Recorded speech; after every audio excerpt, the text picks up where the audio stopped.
to quote the Solzhenitsyn from the first chapter, the Gulag Archipelago, who said it more eloquently than I ever could, Solzhenitsyn says, in one direction you choose your conscience, and this was back in the communist days, so I can follow my conscience, and then I'll die. But I can lie, and I can live. And people will do anything to survive. They'll survive at any price. Well, they'll survive most people, at any price. But not you, not Solzhenitsyn. I think most people. Yeah, yes, most people, but not everyone. And what's a mind bender is that good people do it. That's not a good thing. So how are they good people? Most people then aren't.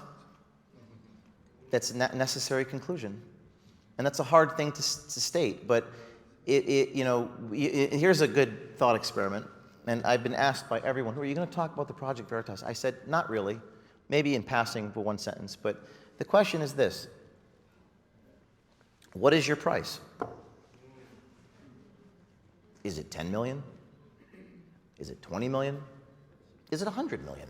You quote in the book the famous Churchill exchange. Yes. Right? Yeah, I don't know if I don't know who where originally came up with that. Where Churchill says to a woman, would you sleep with me for £5 million?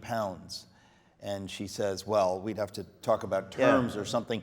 And then he says, would you sleep with me for £5? And she says, what kind of woman do you think I am? And he says, I've determined what kind of a woman you are.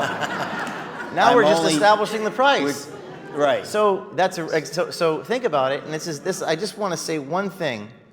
This is a tough one. What is your price? Because if your price is not your life, then you are for sale. If your price is not your life, then you are for sale.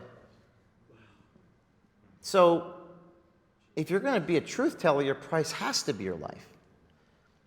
You know who said this was Abbie Hoffman, who, for all I know, is a communist or a left-winger, but he said it a lot of those communists were very nervy people. But that's what's so interesting to me is that we're talking about truth, so it's not really a left or right issue. No, it's not. That changes over time. I would say some of these communists have more courage certainly more courage than the Republicans, and more courage than much more courage than most conservatives, because that's a religion to change the world.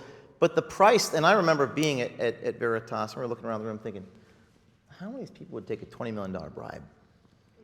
And not that anybody did, but I remember thinking, I can't surround myself with people whose price is not their life. Because the enemy, whatever the enemy is, whether it be physical, legal, spiritual, will attack the vulnerability of the person who can be compromised. So you get real spiritual real fast if you're going to do this type of work.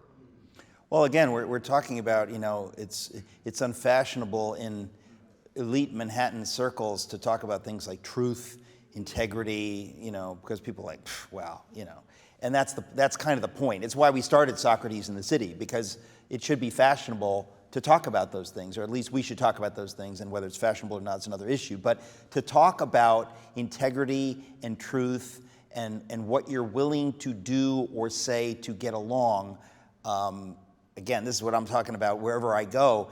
We know what happened in Germany.